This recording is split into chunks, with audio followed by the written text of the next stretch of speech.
Powerful. Michael, what about you? I mean, for me, I watched the debate the other night and I saw the president, support white supremacy and racism. And I think we all know that he's a guy that will say anything to win. And let's be real, a lot of the people nowadays, they get their information from social media and watching the Proud Boys and their clickbait videos that are intended to intimidate us and scare us from voting. For me, I plan to vote early.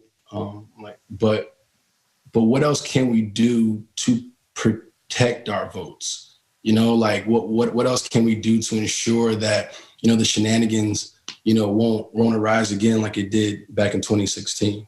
What are those things? Because I'm gonna vote early. I'm gonna tell everybody that I know to vote early, but what really can we do besides, just the act of voting, if that makes sense? No, it does make sense. Let me just jump in and say a couple of things. Number one, people should not listen to folks who are suggesting that somehow if you vote by mail, it's not going to be counted, or that somehow there's going to be a whole bunch of fraud. There's a bunch of efforts to confuse and discourage. But even in 2016, there was some shenanigans going on to the extent that it had an impact. Most of it had to do with people not voting because they got wrong information. If you get the right information, you cast your ballot's counted. There's not a bunch of evidence in 2016, 2012, 2008 that your votes didn't get counted. But a lot of times stories are told, urban legends are told about how nobody's going to count the vote, or the voting's rigged, or this or that. The fact of the matter is that even in states that discourage voting, once you actually vote, the vote gets counted. So that's not something I want people to be fearful about. Now, I do think that there's some things that we could be doing. I spoke yesterday. A few people saw me in the virtual seats at the NBA Finals, in part because the NBA had partnered to ensure that we get more poll watchers at voting in person, polling places. The reason that that's important is poll watchers, a lot of times we take them for granted, but they are the ones who help move things along. If you go stand in line and you vote, or if you vote early, you walk in, there's somebody there who can say, all right, here's what you have to do. Here's how you fill it out.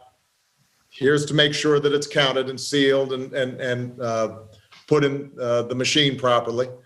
And a lot of those historically have been seniors who volunteer their own time. And they do a great job. With COVID, obviously, seniors are more at risk for that exposure. So what we had yesterday is a big push to get young people in their respective communities to start volunteering to serve as poll watchers and to serve as poll workers. That can be extremely helpful, mainly just to make sure that you don't start getting big crowds and longer waits because there aren't enough people there just to help facilitate the mechanics of voting in person. And people are getting trained quickly and able to do it. And I'm hopeful that we start seeing more volunteers for that. That will be important. And the last point I just want to make is everybody who's on the line, not only should you be encouraging people to vote, but what you also need to do is encourage people to have a plan to vote. So when you say you're going to vote early, that means you've already been thinking, all right, here's how I'm going to go about it. The best thing for you to do, if you are in a state where there's early vote, use that. Don't wait on election day. Now you're going to have a long line. And who knows, if you got to get to your job, suddenly you're late, the line's not moving as quick as you want. You don't want to be in that position. So think ahead. It's just like everything in COVID right now. You got to think ahead, right? If you want to do things because you want to stay safe, it means that you've got certain restrictions. We got Michelle's mother-in-law coming to visit. Love my mother-in-law. We've made a plan to make sure that everybody in our household, even though we have no symptoms, we're going to get tested again, because my mother-in-law, I'm not going to say how old she is, but she's within that band that she looks good, but she's within the band that, there's an additional threat there. So voting's the same thing. All of you who are on the line, when you talk to your friends, neighbors, parents, cousins, etc., ask them, when are you going to vote? Not just if you're going to vote. And that can make a huge difference. Long term, we're going to have to do all kinds of structural things to protect do a better job protecting the vote. But we're only going to be able to do that, by the way, if enough people vote this time, so that we have a Democratic Senate, a Democratic House, and a Democratic president. Then we can get voting reform in to start making voting easier for people rather than harder, which is what, as I said, most advanced democracies around the world do. They don't purposely try to put barriers in for voting. They try to encourage people to vote.